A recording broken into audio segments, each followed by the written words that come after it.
आता शेतकऱ्यांसाठी अत्यंत महत्त्वाची बातमी. राज्यातील शेतकऱ्यांना 53,727 कोटींची भरपाई मिळणार आहे. कारण गेल्या 5 वर्षात 53,727 कोटींची भरपाई दिल्या जाण्याचा निर्णय घेण्यात आलेला आहे. शेतकऱ्यांना 26,484 कोटी पीक विम्याचे आता मिळणार आहे. पीक विम्याबद्दल मोठा खुलासा. 5,000 कोटीचे आश्वासन, पण मिळाले फक्त 1,634 कोटी. शेतकरी बांधवांसोबत झाला मोठा खेळ. नमस्कार शेतकरी बांधवांनो, खरीप 2025 मधल्या पीक विम्याची भरपाई जवळपास 25 लाख शेतकऱ्यांना मंजूर झाली आहे. या शेतकऱ्यांच्या खात्यावरती आत्तापर्यंत 1,524 रुपयांची भरपाई जमा झाली आहे. तर एकूण भरपाई शेतकऱ्यांना आत्तापर्यंत 16.34 कोटी रुपयांच्या दरम्यान मंजूर झाली आहे. खरीप 2025मध्ये आपल्या पिकाचे मोठ्या प्रमाणात नुकसान झाले होते आणि अशातच आता मोठी बातमी आलेली आहे. आता भरपाई काढण्याची जी काही प्रक्रिया आहे ती जवळपास पूर्ण झाल्याचे सांगितले जात आहे. काही प्रमाणपत्रेमध्ये, काही ठिकाणात आणि काही मंडळांमधील भरपाई अजून पुढच्या टप्प्यामध्ये निश्चित होऊ शकते. मात्र मोठ्या प्रमाणात भरपाई या पुढच्या टप्प्यामध्ये येण्याची शक्यता खूपच कमी आहे. आपल्या मुख्यमंत्र्यांनी आश्वासन दिले होते की शेतकऱ्यांच्या खरीप 2025 मधल्या भरपाईपोटी, म्हणजे की अतिवृष्टीने ज्या पिकांचे नुकसान झाले होते त्या नुकसानपोटी शेतकऱ्यांना 5,000 कोटी रुपयांच्या दरम्यान पीक विम्याची रक्कम भरपाई मिळेल. आता 5,000 कोटी जर सोडा, त्यापेक्षा कमी आणि निम्मी देखील भरपाई शेतकऱ्यांना मिळत नाही. म्हणजे शेतकऱ्यासोबत सरकार देखील घोळ घालते असं शेतकऱ्यांचं म्हणणं आहे. मुख्यमंत्र्यांनी सांगितले की 5,000 कोटीची भरपाई कुठे आणि कशी शेतकऱ्यांना आतापर्यंत निश्चित झाली ती जवळपास आता पूर्ण झालेली आहे. ती 1,634 कोटी रुपयांची भरपाई कुठे गेली? आता मुख्यमंत्र्यांनी त्यावेळी आपल्या राज्यामध्ये जे पिकाचे नुकसान झाले होते त्या नुकसानीची जी काही टक्केवारी होती, जे काही पीक पंचनाम्यातून पुढे येत होती, त्यांच्या आधारावरती 5,000 कोटी रुपयांची भरपाई मिळेल असं सांगितलं होतं. परंतु प्रत्यक्षामध्ये पीक विमा योजनेतील बदललेल्या निकषामुळे भरपाईचे जे निकष बदलले होते त्यामुळे पीक विम्याची भरपाई शेतकऱ्यांना कमीच मिळाली. 2025मध्ये गेल्या काही वर्षातील सर्वाधिक पिकाचे नुकसान झाले होते. कारण सतत दरवर्षी काही ना काही, कोणत्या ना कोणत्या भागामध्ये अतिवृष्टी होत होती. या अतिवृष्टीमुळे पिकांचे नुकसान होत होते. विक्रमी पिकांचे नुकसान झाले होते. सरकारचा आकडा देखील सांगतो की जवळपास 80 ते 90 लाख हेक्टरच्या दरम्यान पिकांना फटका बसला होता. काही ठिकाणी सरकारचा आकडा आला होता की 95 लाख हेक्टर पिकांचे नुकसान झाले होते.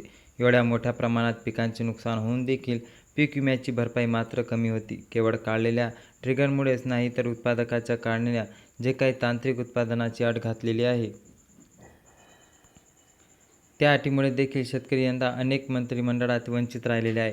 शेतकऱ्यांनी सांगितले, मग तांत्रिक उत्पादनाची नेमकी भानगड काय? तर गेल्या वर्षापर्यंत आपल्या सगळ्यांना माहीत आहे की त्या मंडळामधील उत्पादकांना काढण्यासाठी पीक कापणी प्रयोग केले जायचे आणि त्यापासून जी काही पीक कापणी आहे ती उत्पादकांना आली आणि जे काही उंबट उत्पादन आहे त्यांचे गणित मांडून आपल्याला पीक विम्याची भरपाई दिली जायची. आता सरकारने यंदा काय केले ते तंत्रज्ञानावर आधारित, म्हणजेच की तंत्राच्या मार्फत उत्पादकता वाढवली आणि या उत्पादकतेला मंत्रिमंडळात, म्हणजे एकूण उत्पादकतेमध्ये 50% विटेज केला. म्हणजे जर समजा एखाद्या मंत्रिमंडळात म्हणजेच की उत्पादकता काढायची असेल तर पिकाची कापणी प्रयोगातून जी उत्पादकता आली आहे तो 50% हिस्सा घ्यायचा आणि तंत्रज्ञानाच्या माध्यमातून जी उत्पादकता आलेली आहे ती 50% हिस्सा घ्यायचा आणि अशी एकंदरीत ज्या मंत्रीची उत्पादक काढलेली गेलेली आहे. आता तुम्ही म्हणाल की ठीक आहे, 50-50% असे केले त्यामुळे नेमका काय फरक पडला? तर अनेक मंडळात शेतकऱ्यांनी सांगितले की ज्यांच्या मंडळामध्ये पीक कापणी प्रयोगातून केलेले उत्पादन कमी होते आणि तंत्रज्ञानाच्या माध्यमातून आलेले उत्पादन जास्त होते. आता जर उदाहरण द्यायचे असेल तर समजा तुमचे मंडळ आहे, तुमच्या मंडळामध्ये पीक कापणी प्रयोगातून आलेली उत्पादकता 10 क्विंटल असेल किंवा सॅटेलाईट मार्फत आलेली उत्पादकता जर 12 क्विंटल असेल, तर पीक कापणी प्रयोगावर असलेले उत्पादकच्या 50% म्हणजेच की 5 क्विंटल आणि सॅटेलाईट मार्फत म्हणजेच की जे काही तंत्रज्ञानाच्या आधारावरती आहे ती उत्पादकता आली तर 12 क्विंटल, तर त्यांच्या 50% म्हणजेच की 6 क्विंटल अशी तुमच्या मंडळाची उत्पादकता 11 क्विंटल ठरली. म्हणजे तंत्रज्ञानावर आधारित जी उत्पादकता आलेली आहे त्या उत्पादकतेमुळे 1 क्विंटल तुमच्या मंडळामध्ये उत्पादकता जास्त झाली. या सगळ्या गोंधळामुळे अनेक भागातील अनेक मंडळातील शेतकऱ्यांना याचा फटका बसल्याचे सांगितले जात आहे. मराठवाडा आणि विदर्भातील अनेक शेतकऱ्यांना सांगितले जात आहे की आमच्या मंडळामध्ये हेच घडून आले. तंत्रज्ञानावर आधारित जी काही उत्पादक होती ती जास्त दिसून आली आणि पीक कापणी प्रयोगातील उत्पादकता कमी होती. अनेक ठिकाणी कृषी विभागाला देखील तंत्रज्ञानावर आधारित आलेली जी काही जास्त उत्पादकता होती ती देखील कमी दाखवल्या गेलेली आहे. म्हणजेच काय, एकतर पीक विमा भरपाईचे ट्रिगर काढले ते महत्त्वाचे होते, त्यांना राबवणे खूप गरजेचे होते. परंतु दुसरीकडे तंत्रज्ञान आधारित जे काही उत्पादकता काढली होती त्यामुळे देखील आपल्या शेतकऱ्यांना फटका बसला होता. आता जेव्हा कृषी विभाग किंवा आपले सरकार उत्पादकता काढण्याचे तंत्रज्ञान वापर करत असेल तर मग उंबट उत्पादक काढण्यासाठी देखील गेल्या 5 वर्षात तंत्रज्ञान आधारित उत्पादकची देखील माहिती द्यावी. म्हणजेच आता काय होते, उंबट उत्पादक काढताना सरकार गेल्या 7 वर्षात ते 5 वर्षात जे काही वर्षी उत्पादन जास्तीत जास्त होते, म्हणजेच गेल्या 7 वर्षातल्या जास्त उत्पादन असलेल्या 5 वर्षाची सरासरी काढते आणि सरासरी 70% म्हणजे जोखीम स्तर आपला 70% आहे, तर या सरासरीच्या 70% आपला उंबट उत्पादन होते हे ठरते. तर उत्पादनाच्या वाढीसाठी काढण्यात देखील मागच्या 5 वर्षातले जे वर्ष सरकार पकडते सरासरी काढण्यासाठी मागच्या 5 वर्षातल्या देखील तंत्रज्ञान आधारित उत्पादनाची आकडेवारी घ्यावी.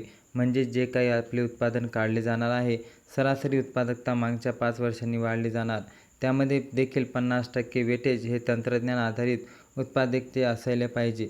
जे काही तुमचे यंदाचे उत्पादन काढण्यासाठी आम्हाला उत्पादन कमी झाली, जास्त झाली, ज्यांच्या आधारे भरपाई मिळणार, हे काढण्यासाठी तुम्ही तंत्रज्ञानाचा वापर करता, तोच वापर गेल्या 5 वर्षातील सरासरी काढण्यासाठी देखील करावा. आणि दुसऱ्या सगळ्यात महत्त्वाची अट म्हणजे की तुम्ही जोखीम स्तर केवळ 70% दिला तो देखील काढण्याची मागणी शेतकऱ्यांना केली. कारण मंडळ पातळीवरती तुम्ही केवळ 10-12 प्रयोग करणार, सॅटेलाईटमार्फत जे काही उत्पादकता येते त्यांच्यावर आता शेतकरी टीका करू लागलेले आहे. शेतकऱ्यांना विश्वास नाही की नेमकं हे उत्पादन येते कधी बरोबर येते. काही मंडळांनी उत्पादन मोठ्या प्रमाणात आले तिथे कृषी विभागाच्या काही अधिकाऱ्यांनी देखील सांगितले होते की एवढे उत्पादन हे मंडळामध्ये नाहीच. मग जर अशा समस्या येतील तर एक ना एक तंत्रज्ञान आधारित जे काही उत्पादन आहे त्यांची अट काढून टाकावी किंवा तुम्हाला ते राबवायचे असेल तर सगळ्यांना टप्प्यावरती त्यांचं अंमलबजावणी करावी. केवळ ज्या वर्षी तुम्हाला विम्याची भरपाई द्यायची आहे केवळ त्याच वर्षी त्याला अंमलात आणता. त्याच्या आधारावरती ज्याची तुलना करून तुम्ही ती भरपाई देणार आहे त्याची देखील सरासरी काढताना हे तंत्रज्ञान आधारित उत्पादन वेटेज तुम्ही समाविष्ट करणे आणि सगळ्यात महत्त्वाचे म्हणजे जोखीम स्तर 70% न ठेवता 100% करावा. खरीप 2025 मध्ये मोठ्या प्रमाणात नुकसान होऊन हे देखील स्पष्ट झाले की ज्या आधारावरती नुकसान भरपाई किंवा जो निकष सरकारने राबवला आहे तो निकष सरकारच्या हिताच्या विरोधात दिसून येते. अडचणीत मुळात या सरकारचे जे काही निकष लावलेले आहे त्यामुळे निकष बदलण्याची दाट शक्यता आहे आणि शेतकऱ्यांची मागणी जे काय आहे, पीक विमा योजनेतून काढलेले ट्रिगर हे पुन्हा लागू करावे. आता शेतकऱ्यांना खरीप हंगाम 2025 मध्ये विक्रमी नुकसान होऊन देखील सगळ्यात कमी भरपाई मिळालेली आहे. आता यंदा मात्र शेतकऱ्यांना पीक विमा योजनेकडून चांगल्या आधाराची गरज आहे. यंदा एल निनो वर्ष आहे. अनेक भागामध्ये पेरणीयोग्य पाऊस नाही. पुढे पावसामध्ये खंड दिसत आहे. अशी परिस्थितीमध्ये पीक विम्याची भरपाई जर मिळाली तर शेतकऱ्यांना त्यांचा फायदाच होईल. आता एकंदरीत पीक विम्याविषयी जे काही सुरू आहे त्याविषयी तुम्हाला काय वाटते, तुम्हाला कमेंट बॉक्समध्ये नक्की कळवायचे आहे. महत्त्वाच्या बातम्यांसाठी आपल्या चॅनलला नक्की सबस्क्राईब करा आणि हा व्हिडिओ जास्तीत जास्त शेतकऱ्यापर्यंत पोहोचवण्यासाठी लाईक आणि शेअर करायला विसरू नका. जय हिंद, जय महाराष्ट्र. धन्यवाद.